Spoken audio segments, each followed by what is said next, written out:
Muy buenas noches tengan todos ustedes y muy bienvenidos a un programa de Primer Plano, aquí hoy 5 de mayo.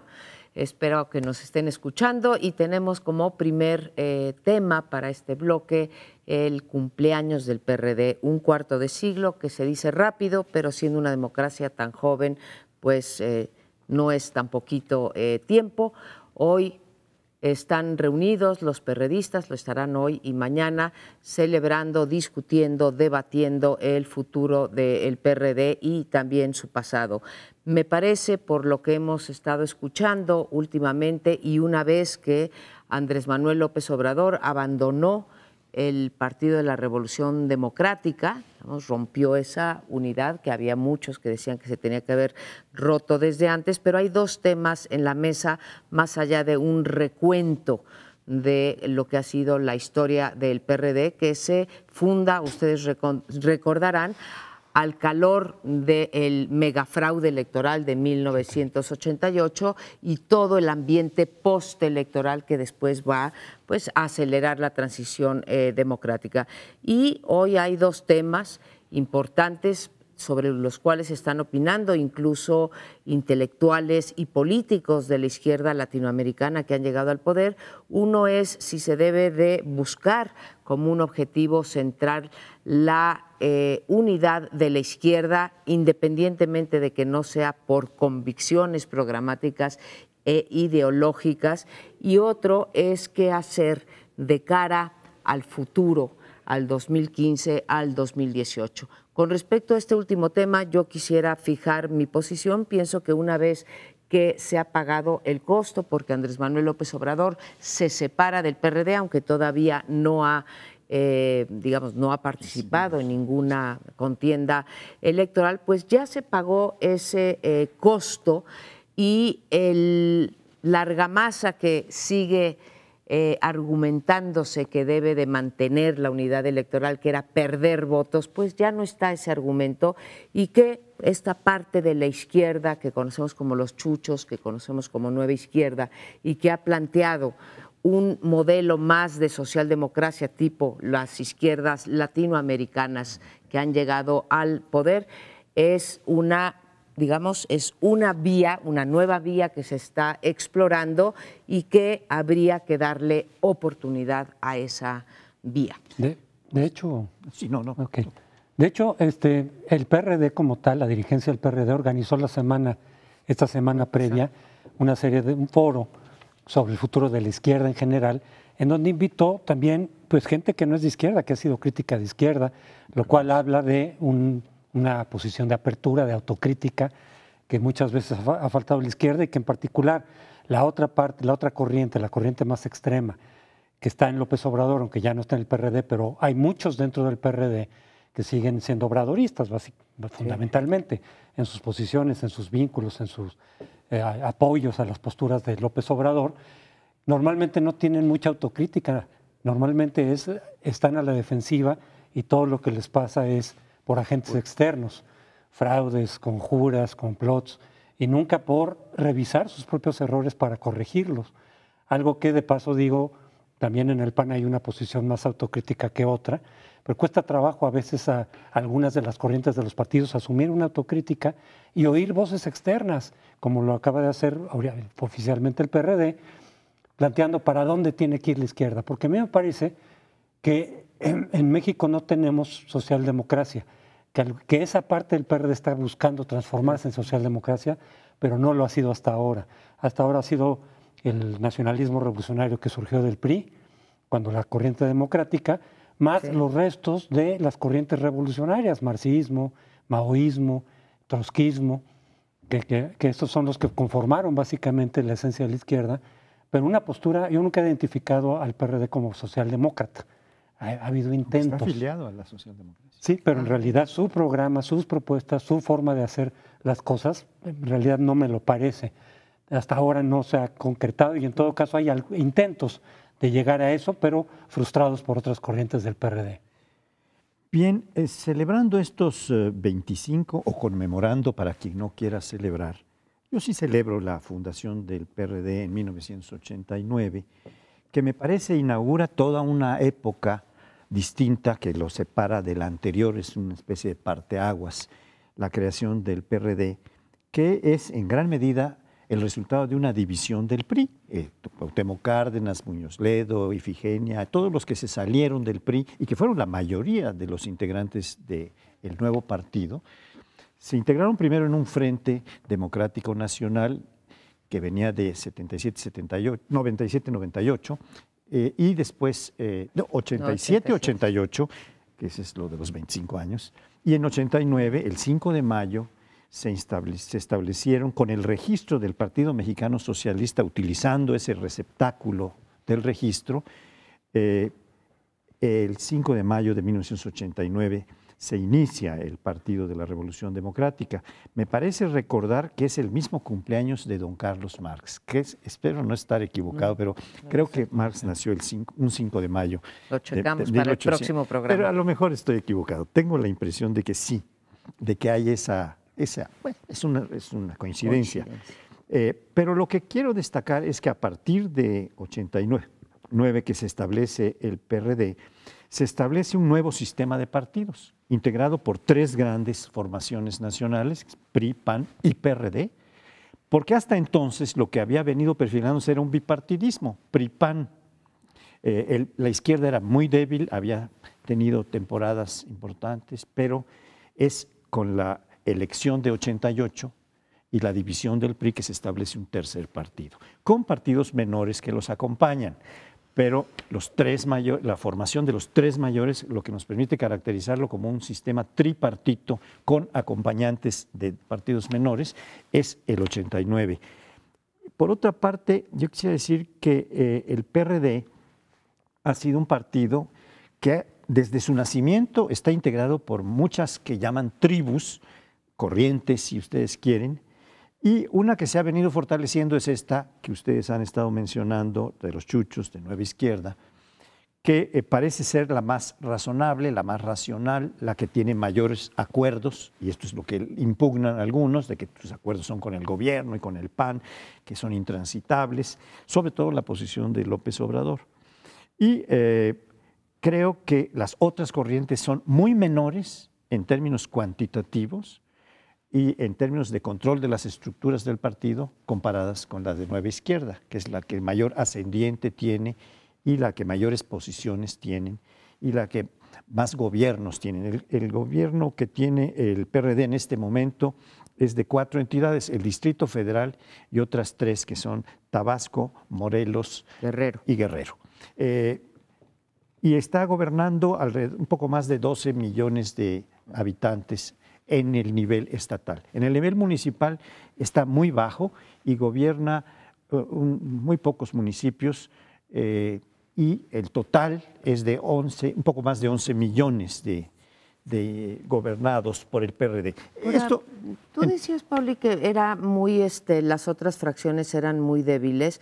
Yo todavía percibo, siendo que yo también, en primer lugar, no solamente conmemoro, sino festejo la creación y la existencia del PRD, pero no me parece que Nueva Izquierda sea la corriente, digamos, más importante del PRD. Sí creo que tienes razón dentro de los órganos partidarios, pero en términos de militantes y de los puestos, sí, pero en términos de los militantes y en términos de, por ejemplo, del Distrito Federal. No, el distrito está lo de Bejarano. Que es el partido, digamos, Nacional, que es donde es más fuerte el Partido de la Revolución Democrática. Y de ahí que haya este litigio sobre si se debe de pactar con el gobierno o no, si se debe buscar la vía reformista o no. Y uno ocupa la presidencia y otro la Secretaría General. Que eso es por estatutos, que es, creo yo, que es un mal arreglo, eso de que pues partas así al partido. 2 versiones totalmente distintas. Y contrapuestas. Yo estoy de acuerdo con Crespo en que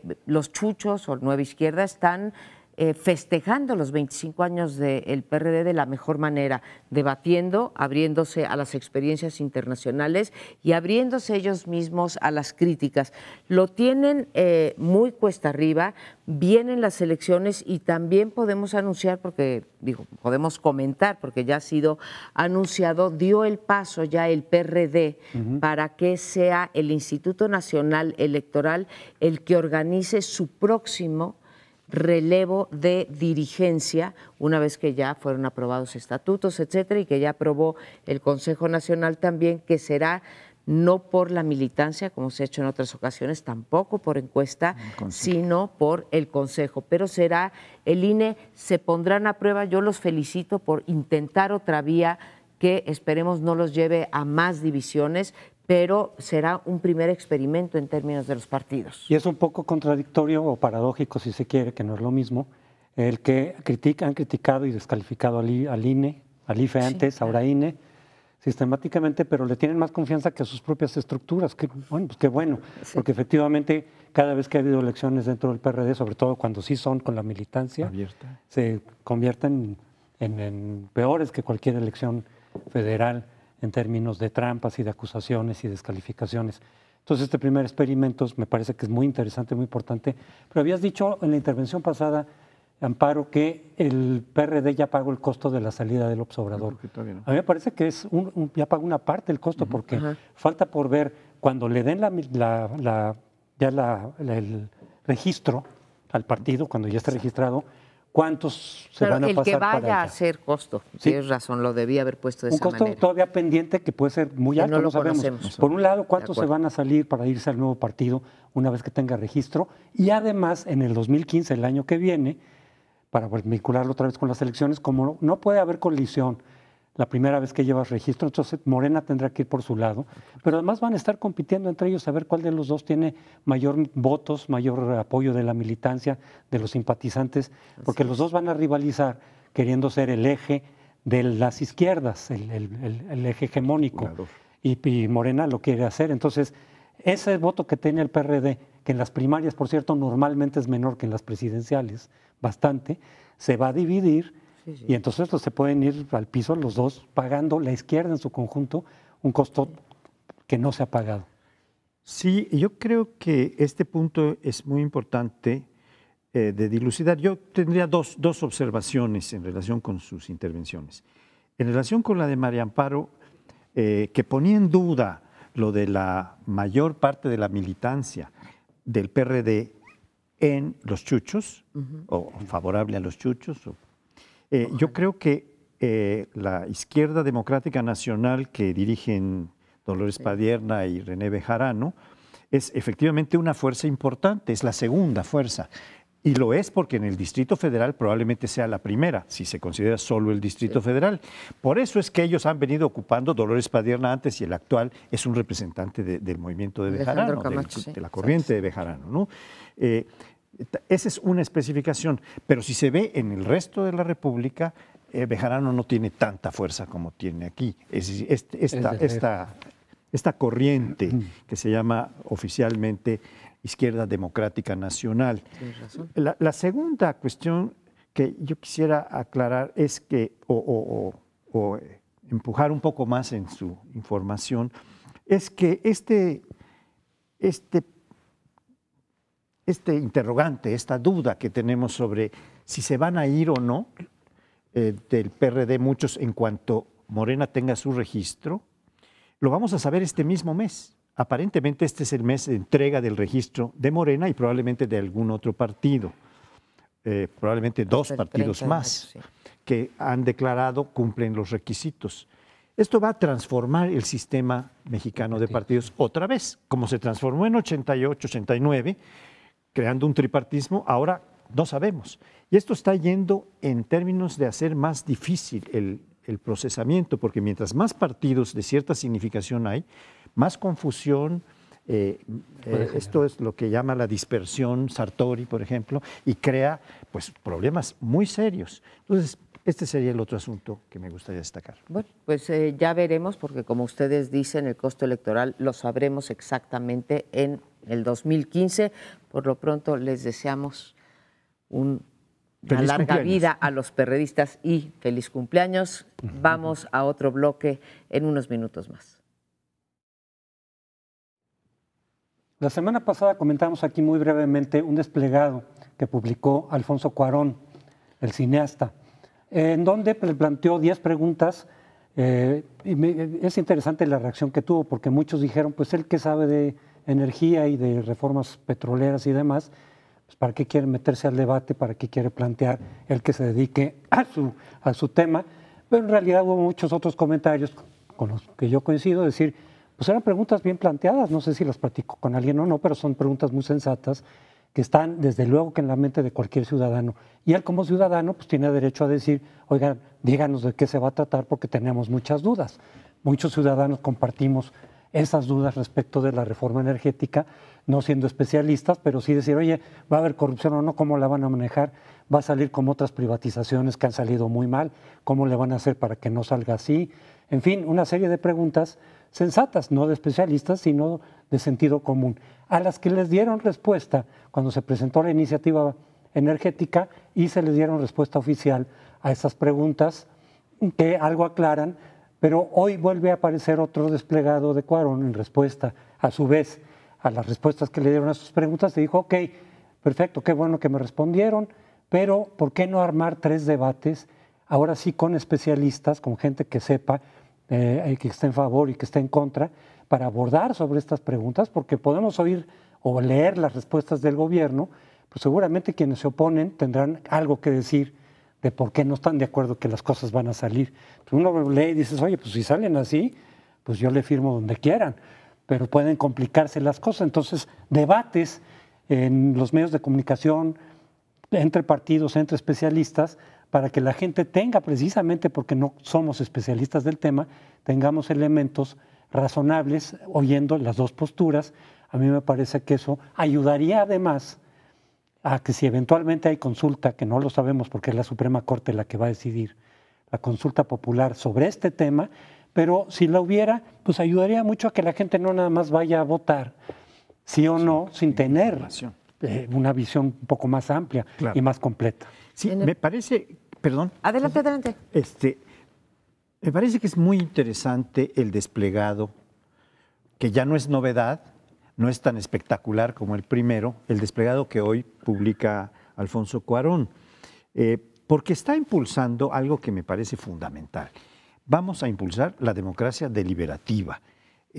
La gente necesita informarse, necesita discutir, necesita debatir, y eso lo está fundamentando. Y dice, respondiendo a algunas de las cosas que tú planteabas como interrogante, yo no soy especialista, ni lo voy a hacer, pero estoy recogiendo inquietudes de las que yo participo, que he encontrado en muchos ciudadanos, lo dice en su desplegado de hoy, y dice, lo que podemos es aclarar esta situación, y agradece en términos bastante cordiales las respuestas que le han dado, que es un cierto mérito. Hoy el artículo de Silva Herzog se dedica a decir, bueno, es una buena señal el que el gobierno hubiera intentado responder, respondido formalmente, pero todavía quedan algunas interrogantes, todo lo cual va apuntando a que el debate se amplíe, se extienda, se detalle en qué cosas puede haber acuerdos, en cuáles no puede haber ningún acuerdo de las distintas posiciones. Y esto es lo que me parece que el desplegado de Cuarón de hoy asume muy claramente, y además hace una propuesta muy concreta que tú ya empezabas a indicar,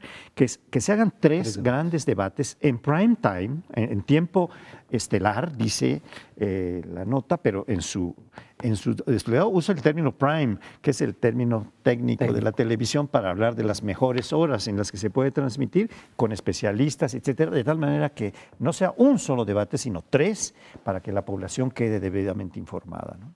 Pues en efecto, la opinión pública o la opinión publicada se dividió con respecto a, primero, si Cuarón se podía asumir como el representante de los mexicanos, que él ha dicho varias veces que no es el caso, y aquellos que dicen que hizo muy bien. Sí estuvo muy dividida la opinión publicada. Creo que hay que reconocer que las preguntas que planteó Cuarón son preguntas sensatas, no están sesgadas, no se ve, digamos, una posición pro o anti reforma energética, no se ve ligada a un partido, no sabemos qué hay atrás, pero por lo pronto no se ve así.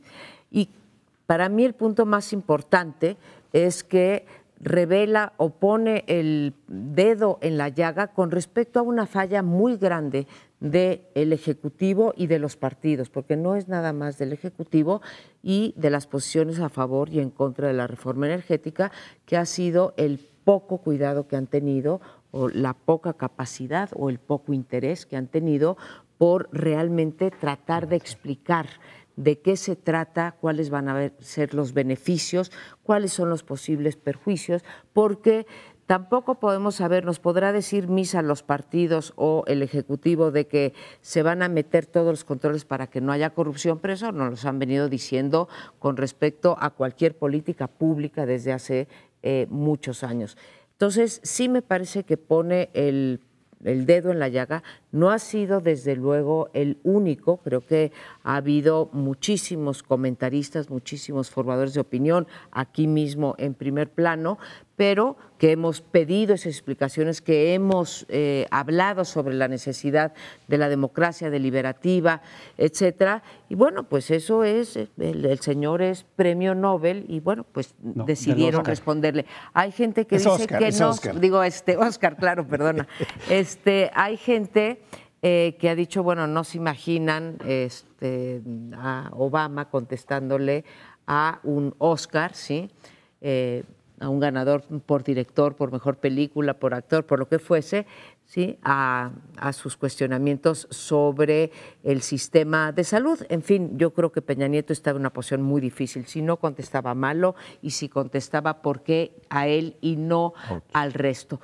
Veamos mejor el producto, creo que el resultado de estos desplegados finalmente fue bueno y ojalá haya un debate. Sí quiero decir que sí ha habido debates en muchos. Cuando se discutió la reforma energética de Calderón, pues vimos ahí a especialistas, académicos, intelectuales, etcétera. Sí hay mucha más deliberación en este país, mientras más mejor, pero llega un momento en que tienes que tomar decisiones. Lo que puedo haber dicho el gobierno, de alguna forma lo dijo, pero decir, bueno, como son muchos los que me están planteando las preguntas, porque está en el ambiente, esto fue el detonador pues por la fama y la importancia que ha cobrado Cuarón, pero en realidad estaba efectivamente en el ambiente, son muchos los que estaban diciendo, no nos explican, no debaten, no nos convencen, tienen las mayorías de pronto en los...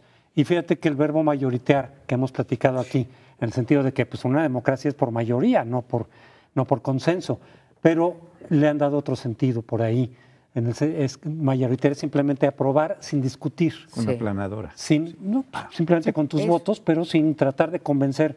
Ya no digas a la oposición que a lo mejor por sus posiciones, pero al público, a la opinión pública, decir, vamos a votar en ese sentido por esto y esto y esto y esto, y les respondemos a quienes no están de acuerdo con esta reforma de esta y esta y esta otra manera. Entonces, el simplemente confiar en tus votos porque los tienes para aprobar, a veces a prisa, a veces no tanto, sin discutir, es a lo que ya se le ha dado este sentido de mayoritario, es decir, sin convencer. Tú tienes los votos, no es ilegal, tienes la mayoría, pero no los estás tratando de convencer y con eso restas legitimidad a estas reformas y a estas propuestas que haces. Lo que a mí me gustaría aclarar un poco es que efectivamente ha habido otros debates, pero a mi juicio son debates encapsulados.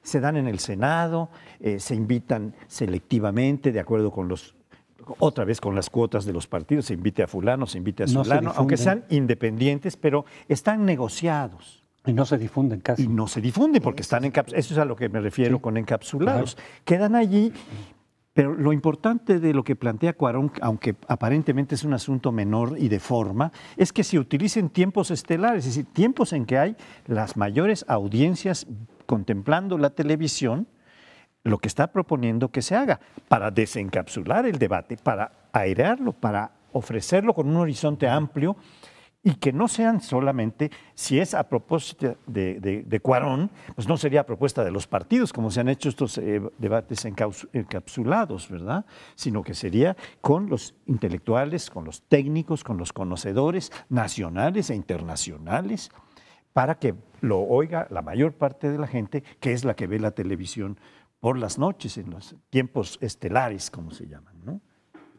Bueno, otra vez, sí creo que hemos ganado. A mí me encantaría ver un debate, no sé si lo vamos a ver pronto, no sé si lo vamos a ver antes de la aprobación de la reforma energética. Quiero insistir que ha habido muchos foros en el Senado con respecto a esto. Se debe de abrir, por la importancia del tema, a que cualquiera que quiera pueda escucharlo sin tener que hacer un esfuerzo monumental por buscar la información, que nunca es fácil, y mucho menos traducirla a un lenguaje llano, que es el que tenemos nosotros.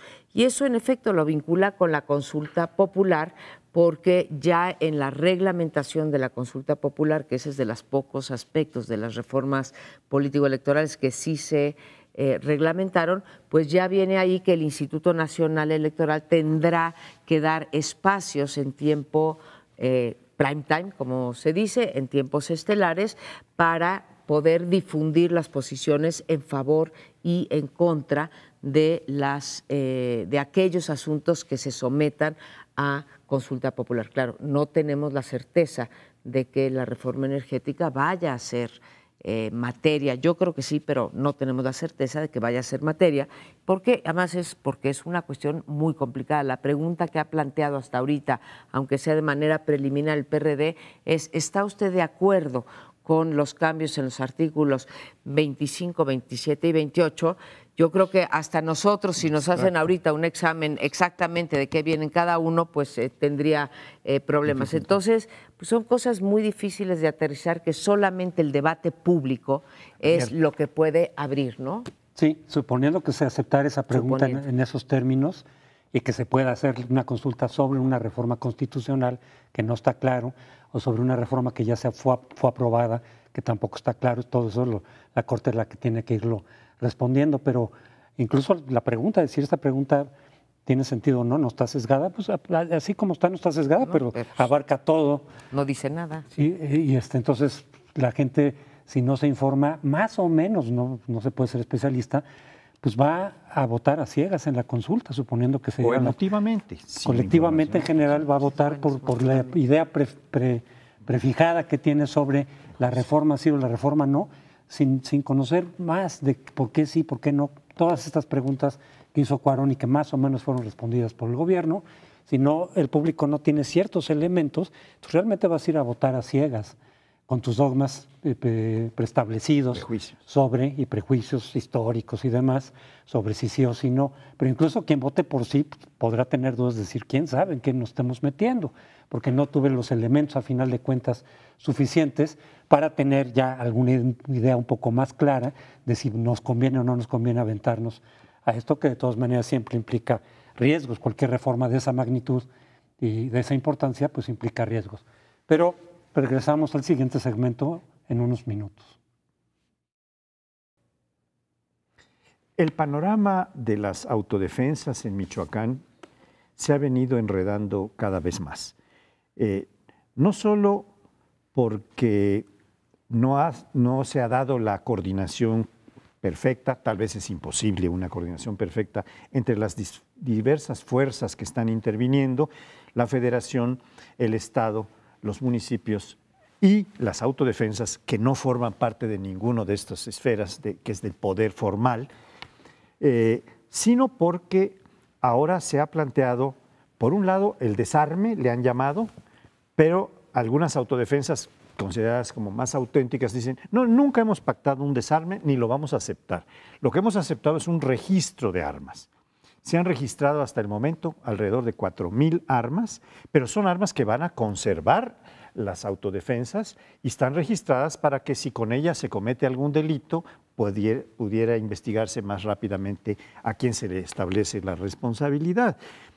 Pero no está haciendo un desarme, está haciendo otro procedimiento que es relativamente inseguro, porque no creo que el Estado mexicano en cualquiera de sus niveles tenga la capacidad para determinar si un casquillo, como decía el comisionado Castillo, que se disparó, viene del arma tal que tenemos registrada. Eso va a ser bastante difícil.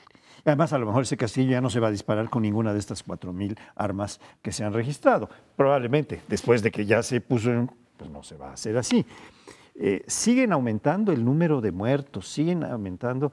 Hoy el doctor Mireles en un programa de radio de Carmen Aristegui decía que le acababan de matar a 2 de sus protectores, de sus guardaespaldas, no sé cómo los llama. Está también denunciando Mireles que existen ya las autodefensas divididas. Unas se llaman auténticas autodefensas o algo así de Michoacán y otras se llaman autodefensas de Michoacán. Y dicen unos que las autodefensas del otro bando son infiltrados, son templarios que se han acogido, que se han puesto la camiseta, pero que no son verdaderamente autodefensas, que son delincuentes que se quieren proteger con esto. Como se abrió un ámbito de tolerancia de ellas, pues se metieron allí antes de que el Estado los persiga. Entonces, estamos ante la situación muy difícil y estamos también con el interrogante de si se va a detener a la Tuta, que es el principal dirigente de los templarios, que parece que ya está localizado en una cueva metido. Hay varias versiones, pero ninguna es de certeza y no se sabe qué va a pasar con el descabezamiento, que es una de las últimas condiciones que habían puesto los propios autodefensas para entrar a un proceso de desarme. Entonces, esas son las interrogantes que tenemos de este enredo de las autodefensas en las que hemos caído. Faltan la Tuta y varios más, porque los autodefensas habían hablado de 100, si no me equivoco. De 7. De 100. 7 más importantes. 7 más importantes y bueno. En fin, hay gente que dice, en efecto, los vacíos de información se van llenando y las expectativas van creciendo y se dice que, bueno, pues de aquí al 10 de mayo, que es la fecha fatal que se autoimpuso el gobierno, pues van a dar el campanazo de la madre, de ¿no? la Tusa, del Día de la Madre, sí. Ahí ese día ese va a ser el regalo. No sabemos qué va a ocurrir, que si ya lo tienen, pero lo van a dar a conocer ese día. En todo caso, creo que lo planteas bien, Pauli. Hay ya un enredo enorme entre quiénes son los auténticos, si es que hay auténticos, autodefensas cuyo único propósito es realmente estar protegiendo a sus propias familias, a sus propias comunidades y quienes no son. Y es un problema de muy difícil resolución. Yo creo que hay que reconocerle al gobierno que ha hecho un esfuerzo, probablemente algunos estemos y otros no, en acuerdo con que se haya negociado con los autodefensas. Es cierto, no se trata de un desarme y creo que lo debieron de haber planteado así. No se va a desarmar, se va a registrar. Y como el gobierno no utilizó ese lenguaje, diversos grupos de autodefensa se han encargado de decir todos los días en los espacios noticiosos que tienen abiertos y que son muchos, que ellos no se van a desarmar, lo cual sigue provocando esta incertidumbre sobre dónde está el monopolio legítimo de la fuerza, cuestionado aquí al interior de nuestro país y cuestionado también por muchos organismos internacionales que han señalado una y otra vez que esa no se ha revelado como una vía exitosa para poder enfrentar al crimen organizado en ningún país, en países como Guatemala, en países como Colombia, en países como, varios de Centroamérica, que finalmente ha sido una vía que se ha demostrado que no fructifica. Lo único que no entiendo es esto de los plazos fatales, pero en este país, igual que con los legisladores que se ponen el plazo fatal para que el día 30 de abril esté la reforma electoral, no está y no pasa nada, pues supongo que pasará lo mismo. El 10 de mayo no estarán desarmados los autodefensas y no pasará pues nada en este país. Sí, lo que ha pasado en otros países es que las autodefensas y los paramilitares y grupos semejantes no solamente no han sido eficaces, sino que se convierten en un problema. Ya no son parte de la solución, sino parte del problema. Sí. Y ese es el temor que muchos han tenido respecto a las autodefensas en México. Yo creo que se llegó a esto del desarme, que no debe de llamarse así, porque no lo es, como un punto intermedio al que se negoció.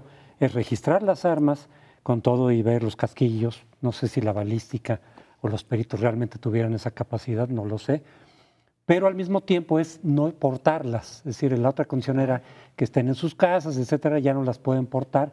Con lo cual todavía queda la duda que ellos mismos han planteado, es decir, si el descabezamiento ya es tan total de los templarios, que no se ve que sea completamente ya desarticulado, pues ellos corren peligro. Es decir, si van en las calles sin armas ni nada, pues van a empezar la cacería y las venganzas y las represalias de los templarios que queden por ahí, sean del nivel que sean. Entonces no está tan claro que efectivamente esa vaya a ser una solución al problema.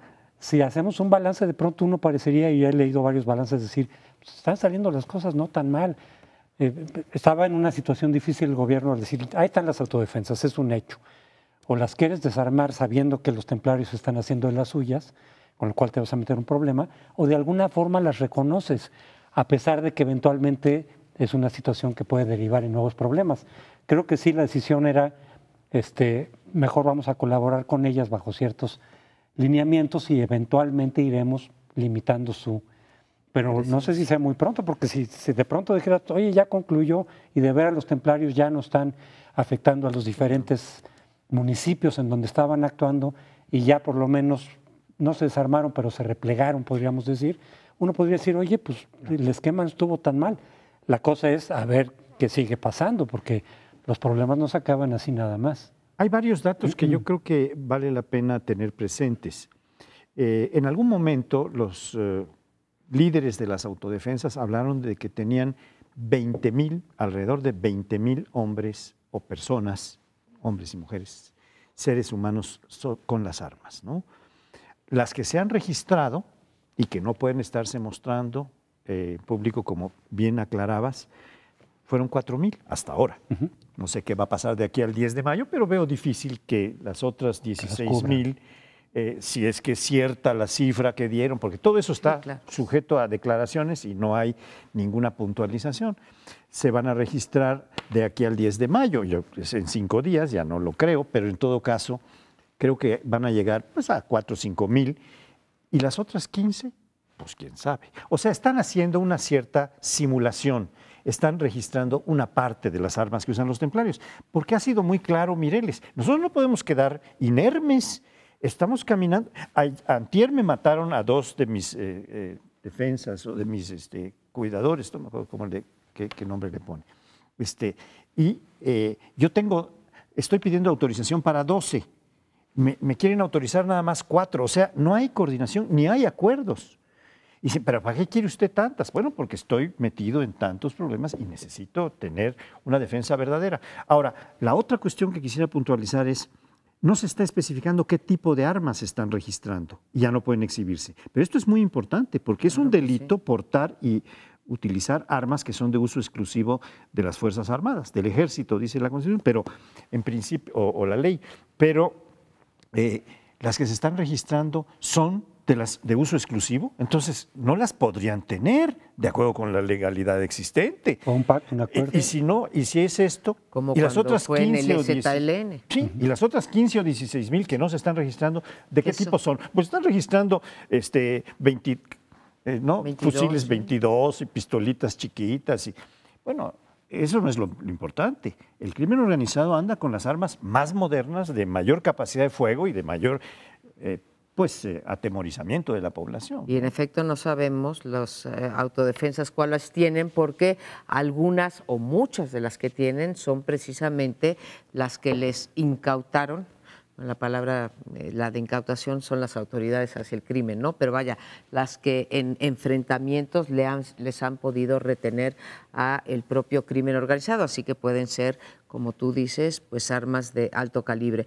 Y bueno, no hemos hablado de que no han bajado, simplemente lo mencionó Paoli, no han bajado los índices de criminalidad, ni de homicidios, ni de homicidios dolosos, no dolosos, secuestros, etcétera, en Michoacán, y se está perfilando ahorita, que ha empezado, ya hablaremos en otro momento de eso, que es la vinculación entre las autoridades y el crimen organizado, que es la otra pata, ¿sí? O una pata más, porque está la inteligencia, de poder combatir al crimen. Tenemos ahora 2 alcaldes en la cárcel, en donde aparentemente están acreditados los vínculos entre crimen organizado. Es el caso de Reina, secretario de Gobierno, y ahora el caso de un alcalde perredista en Michoacán, ¿no? Ya por último, la otra parte de la regularización es la incorporación de los autodefensas que quieran en las policías, en las guardias rurales, que estarían dentro de una institución propiamente ya de seguridad del Estado. Eso han dicho que 2.400 o algo por el estilo están dispuestos a enrolarse, que el caso es de todas maneras que esas instituciones no estén penetradas, que esas instituciones tengan las garantías de confiabilidad, porque si no vuelves a repetir el problema de instituciones podridas, como lo están muchísimas en Michoacán. Yo creo que no, las cosas no paran con los dos alcaldes, deben haber muchísimo más. Y hasta 20,000, igual que tú dices. Bien, pero vamos a tenernos que ir a un siguiente bloque, no nos deje, continúe con nosotros.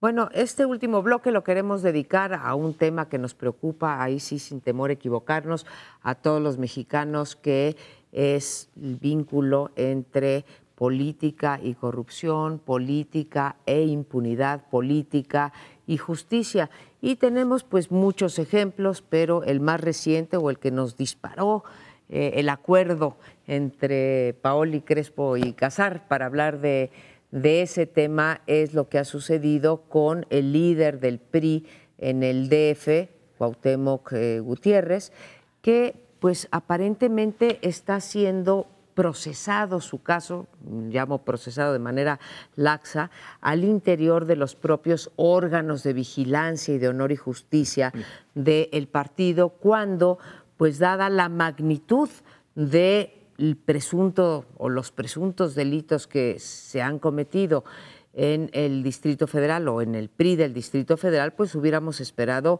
una averiguación previa o el armar un expediente sobre este caso del príncipe de la basura. Y esto es preocupante porque lo que ocurriría en caso de que solamente se procese a través de las instancias partidarias sería que acabarían por separarlo del partido. Y usted no lo va a poder creer, pero se separaría del partido por una causal muy específica que está en los estatutos del PRI, que es dañar la imagen del partido. Entonces, bueno, pues ¿qué señal nos está dando el PRI? Que están preocupados por su imagen, pero no están preocupados por la ley y no están preocupados por un delito como el que presuntamente se ha cometido, que es pues una red, por llamarla de alguna manera, de prostitución o de favores sexuales pagados con, da igual si son con recursos públicos o no, pero bueno, es una red de prostitución y que pues se va a arreglar a través de una componenda. Sí habría que poner ahí una interrogante y pues exigir otro tipo de camino si es que este delito queda comprobado, ¿no? Y además porque el PRI había tenido ya conocimiento, ya se habían hecho denuncias al respecto de ese y otros abusos que había cometido este militante del PRI, este dirigente del PRI del DF, y no había hecho nada. Entonces, en realidad, hasta que vuelve a surgir un reportaje con la grabación, pues entonces ya pones al PRI entre la espalda y la pared y ya tiene que actuar. Que muchos dicen que se le hace un favor al PRI porque quitando este personaje ya puedes limpiar un poco el PRI del DF, que estaba en sus manos, estaba bajo su control. Entonces, de alguna forma no le cae tan mal al PRI el que haya ocurrido esto, pero es hasta que lo pones realmente en una situación complicada, de que ya no tienes de otra. Pero efectivamente, entonces, la opción de separarlo del partido se puede hacer perfectamente, pero sin que lo demás continúe el proceso, porque entonces simplemente volver a la impunidad y decir, bueno, ya no va a ser miembro del partido. Con eso el partido también se limpia un poco, se descarga, pero pues todo lo demás, ¿qué? Si no es nada más una cuestión de imagen de partido lo que ocurrió ahí, sino efectivamente, vamos a llamarle así, presuntos delitos que tienen que ser investigados y fincados la responsabilidad, porque además esas separaciones de los partidos, además de que no puede quedarse ahí, recordemos lo de René Bejarano, ¿no? Fue expulsado del PRD y al cabo de algunos años fue reincorporado como si nada. Sí, pues todavía algunos tenemos memoria de que eso ocurrió. Yo creo que hay tres tipos de ilícitos que se presentan en este caso como posibles aplicaciones ya de la ley, no de los órganos internos del partido. Uno es el ilícito, que es una falta administrativa, pero que puede llegar a tener prisión, puede tener cárcel. Es decir, el hecho de que sea un ilícito administrativo no quiere decir que no pueda tener una sanción fuerte, incluida la de cárcel y multas altas, que es la de prostitución. El segundo tipo de ilícitos sí es un delito y es el lenocinio. Eso está previsto en el Código Penal y ahí vamos a ver si las figuras que definen el lenocinio se pueden aplicar a Cuauhtémoc Gutiérrez y a su equipo, porque esto no es un asunto que operó solamente un señor. Ya se sabe que fueron varios, entre ellos la contratadora, esta señora. La enganchadora. La enganchadora o como se llame, la madame de ese caso, ¿no? Ese es y el tercero es el más grave, es el de la trata de personas. Ese es un delito mucho más grave. Es el que está persiguiéndose a nivel internacional, es el mayor violador de derechos humanos de los que se están exhibiendo, insisto, a nivel del concierto internacional, y todos esos pues están pendientes. No nos vamos a saber si expulsan a don Cuauhtémoc o no lo expulsan. La otra cuestión que yo quisiera plantear es que el expulsar a este señor no solo queda en los límites del partido, sino que le está abriendo una puerta para su defensa.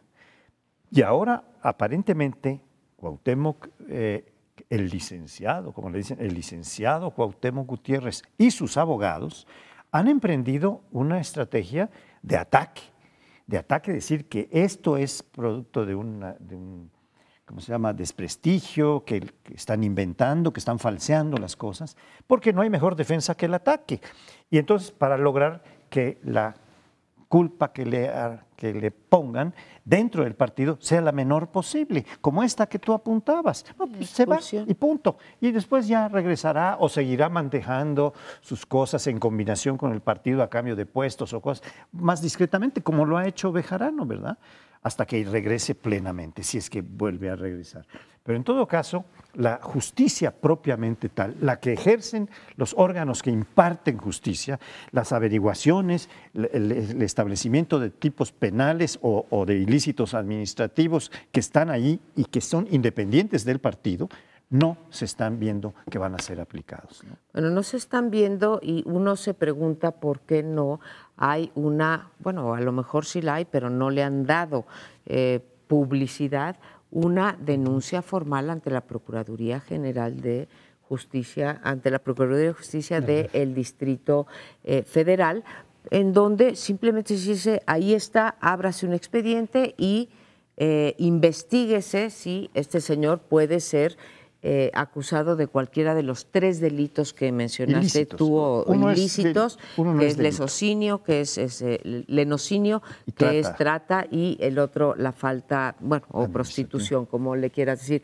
Ahora, si realmente quisiéramos comenzar a creer en el compromiso del PRI o de otros partidos, porque también miembros de otros partidos podrían hacer esta denuncia, pero como se trata ahora de un priista, si quisiéramos comenzar a creer en el compromiso del PRI para separar política y justicia y para comprometerse con una, digamos, con una promesa de campaña de Enrique Peña Nieto con respecto a la impunidad, creo que tendríamos que estar viendo ya la denuncia por la probable comisión del delito que ellos escogieran de estos y no simplemente que se quedara en esta cosa de sí, ese señor ya no pertenece. ¿Por qué no lo hacen? Creo que esto tiene que ver con el control que tiene el Cuauhtémoc Gutiérrez sobre el PRI de la capital.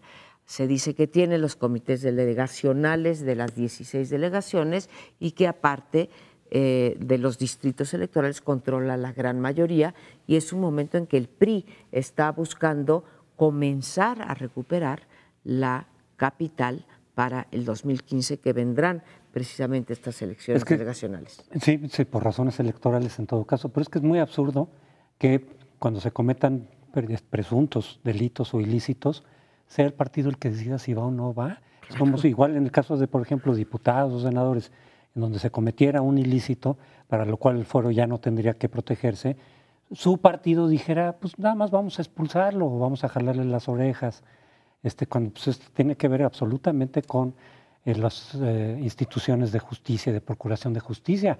No es una decisión del partido. El partido simplemente dirá, lo expulsamos o no lo expulsamos, pero todo lo demás trasciende a la decisión del partido, y si nos dejan con eso, pues otra vez vamos a decir, bueno, ¿y dónde se quedó la ley y la justicia. Sí, habría que tocar otros casos para ver la situación en la que estamos. Acaba de ser detenido un exgobernador del PAN, o egresado del PAN, o llegado a la gubernatura, que es Reynoso Femat de Aguascalientes, por presuntos fraudes, mal manejo de recursos públicos, etcétera.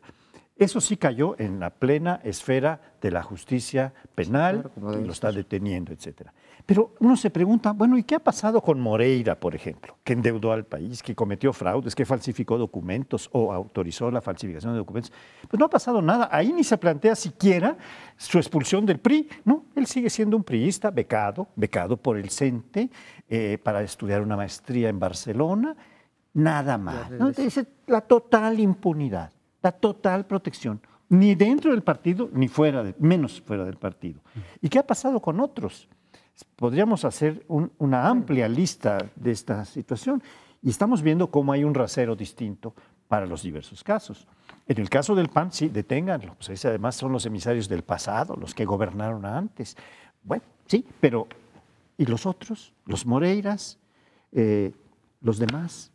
Claro, sí están persiguiendo aparentemente al exgobernador de Tamaulipas. A Yarrington. A Yarrington, pero nada más. Bueno, pues esto desgraciadamente dará mucho de qué hablar, pero sí llamamos la atención sobre este tema de política y justicia y nos vemos aquí el próximo lunes en punto de las 10 en otra emisión de Primer Plano.